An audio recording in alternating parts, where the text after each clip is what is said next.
Cuán grato es estar con ustedes, amables oyentes, en su programa Diálogo Bíblico, junto al pastor Horacio Rodríguez, que les habla Raúl Medina. Como siempre, les saludo cariñosamente y con un gran abrazo.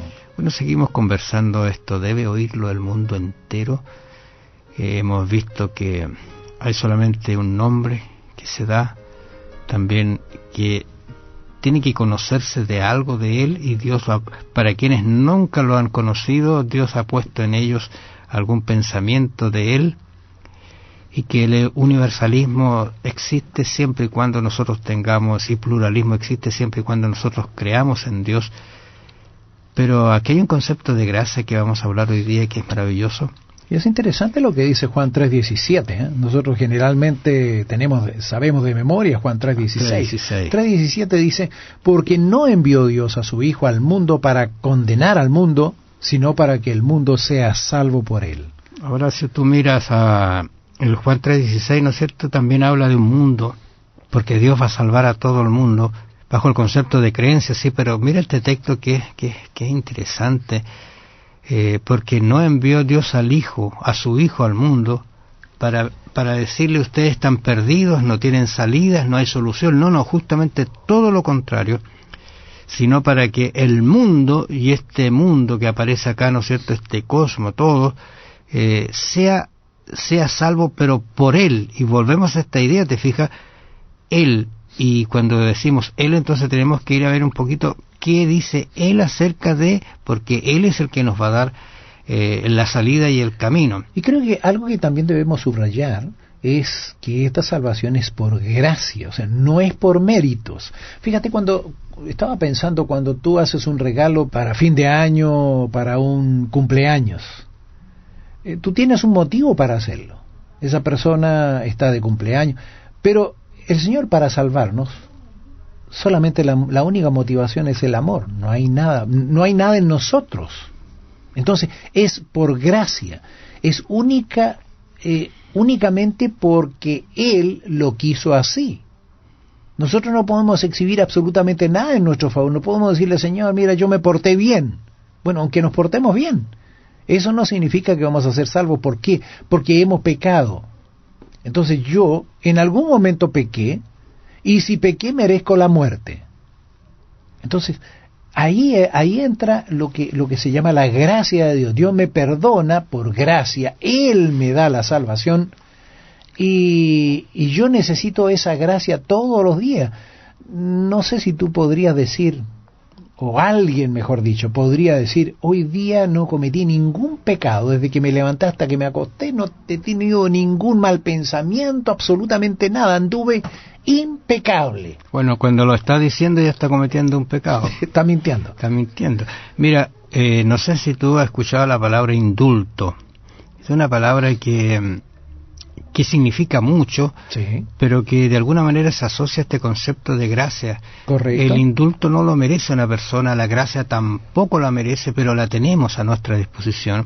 Así es. Y cuando la autoridad superior de este mundo indulta a una persona, queda libre de lo que tenía, no importa que lo haya hecho incluso, lo deja fuera de la culpa. Correcto, pero ¿sabes una cosa? Aquí hay una gran diferencia. ¿Por qué razón? Porque supongamos que un presidente de la República indulte a un asesino. El presidente no pagó por él. Ajá. ¿Ah? El asesino estaba condenado a cadena perpetua, o incluso pudiera ser que estuviera condenado a la pena de muerte. El presidente no dice, mire, yo voy a morir por él.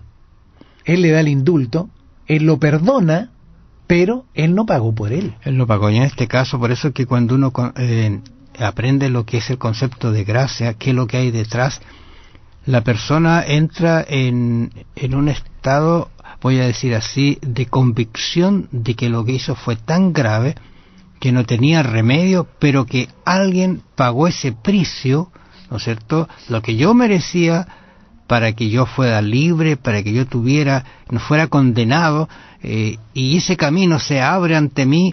Y ahí aparecen entonces las obras que tú leías o leíamos en los días anteriores, ¿no es cierto?, que por sus obras seremos juzgados. ¿Qué obras?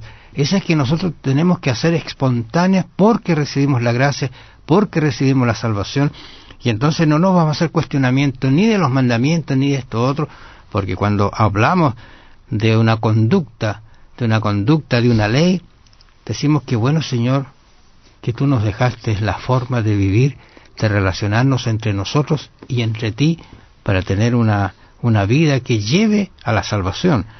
¿Sabes? Hay un texto de la Sagrada Escritura que dice: y se corrompió la tierra delante de Dios y estaba la tierra llena de violencia. Esto parece sacado de un noticiario de hoy.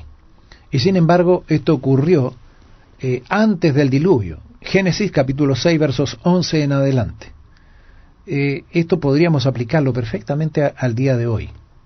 Y esto es una realidad, y ha sido una realidad siempre.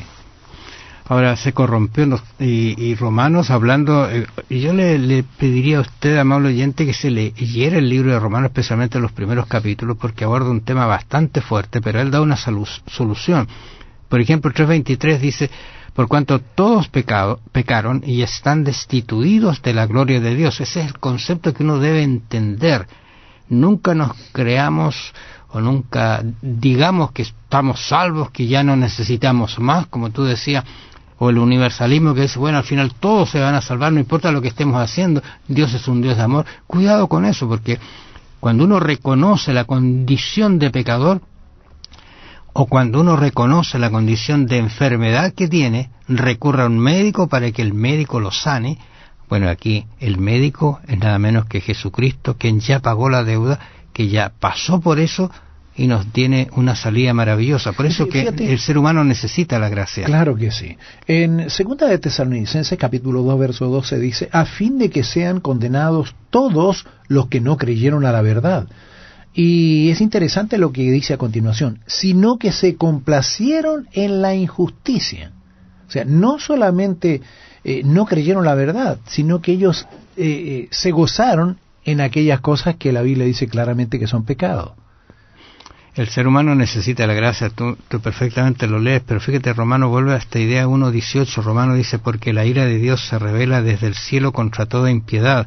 O sea, aquí ya hay un concepto de que Dios se está revelando a la humanidad, no ha quedado ausente, no importa que no hayan leído nunca la Escritura, nunca hayan escuchado un sermón, nunca hayan participado de un diálogo bíblico, digamos así, pero hay injusticia de los hombres que detienen con injusticia la verdad.